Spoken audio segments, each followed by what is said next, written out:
Yuki Tsunoda has issued an apology to Red Bull after his clash with Alpine's Franco Colapinto during the Austrian Grand Prix. The Japanese driver was handed a 10-second penalty for crashing into the Argentine, adding to a disappointing race which ended in a last-place finish for Tsunoda. "The collision with Franco is my bad, obviously," the Red Bull driver explained to motorsport.com and other media. "The situation I was in, I think, was quite a poor move. I must send apologies to the team how I ended up." On top of the collision, Tsunoda also struggled with pace. He revealed that he is unsure what is leading to the difference in pace between him and his teammate Max Verstappen. And also, at the same time, the pace itself was pretty poor as well. "I'm not sure what I'm doing completely wrong, to be honest. But the pace delta between the level I have to be in is massive.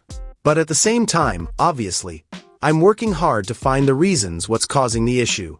Even with seeing the data going through, it's hard to find, even compared to the engineers, it's really hard to find in terms of driving style difference with Max. Maybe I'll have to find from a different kind of view, but for now, it's hard to find the reasons, but I'll have to find it anyway."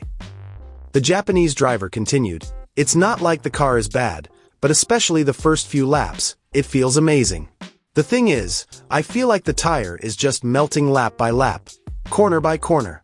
Whatever I do, it's melting every lap, and I'm feeling less grip lap by lap. In that situation, it's really hard to maintain the pace. I've tried multiple stops in this Grand Prix. It's not working really, so it's hard to find the reasons." Tsunoda, who replaced Liam Lawson after just 2 races of the 2025 season, was swift to shut down questions about the support from Red Bull, with him confirming he is being backed fully.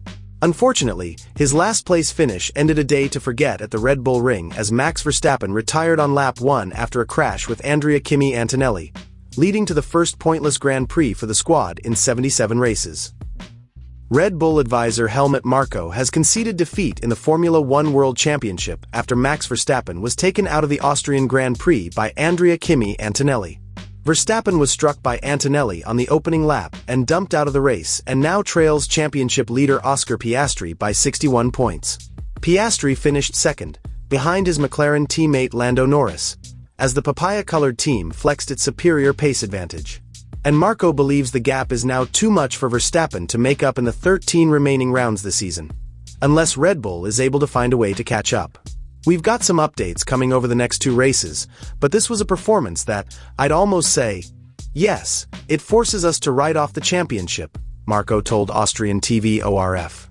When asked if he was being serious, Marko added, "With this kind of gap and unless we manage to catch up soon enough to win on merit, I mean, how many points is Max trailing now?"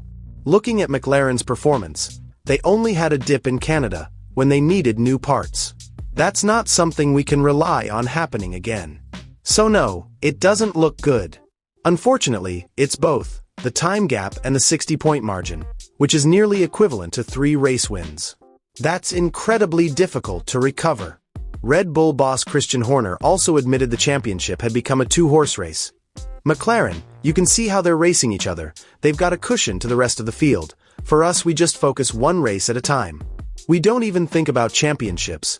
We just focus on the next race at Silverstone and what can we achieve there. I still believe that we have strength and depth in this team, and unfortunately we haven't seen the performance come that we would like. We're at the end of a set of regulations. I think we are compromised by some of the tools that we have. But it's the same fundamental group of people that 18 months ago had designed a car that won every single Grand Prix by 1. They didn't suddenly just become idiots overnight. So, you have to acknowledge the great job that McLaren is doing, and congratulations to them. But for us, it's just about working harder, because everybody's working incredibly hard. It's just working smarter. And let's see over the next few races.